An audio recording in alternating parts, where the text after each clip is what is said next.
Bonjour à tous. Aujourd'hui, la vérité, un principe permanent. Pour marcher d'une manière digne du Seigneur et lui être entièrement agréable, portant des fruits de toutes sortes, de bonnes œuvres et croissant par la connaissance de Dieu. Colossiens 1, verset 10. La vérité que Dieu révèle dans sa parole doit être un principe vivant et permanent. On ne peut la considérer comme une influence qui s'exerce parmi beaucoup d'autres, mais comme celle qui domine sur toutes les autres. Elle agira puissamment sur la vie et la conduite jusqu'à ce que l'être tout entier s'identifie à l'image du modèle parfait et que le dépositaire humain devienne un être complet en Jésus-Christ. Ainsi donc, comme vous avez reçu le Seigneur Jésus-Christ, marchez en lui, étant enraciné et fondé, non en vous-même, mais non selon des idées humaines, mais en lui, et affermis par la foi, d'après les instructions qui vous ont été données, et abondez en actions de grâce. Prenez garde que personne ne fasse de vous sa proie par la philosophie et par une vaine tromperie, s'appuyant sur la tradition des hommes, sur les principes élémentaires du monde, et non sur Christ. Pardon. Le plus grand danger que vous courez sera de ne pas voir qu'il est indispensable de contempler le caractère du Christ dans le but précis d'imiter sa vie et de conformer votre caractère au sien. Il doit y avoir une différence marquée entre votre caractère et celui que forme le monde. Car en lui habite corporellement toute la plénitude de la divinité.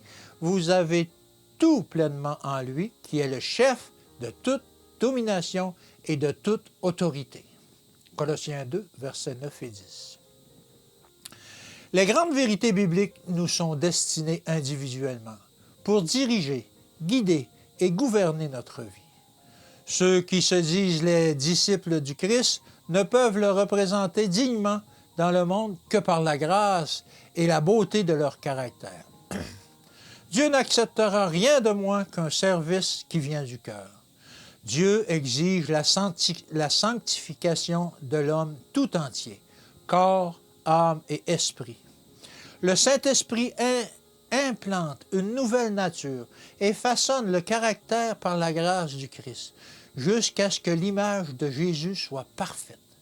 C'est en cela que consiste la véritable sainteté.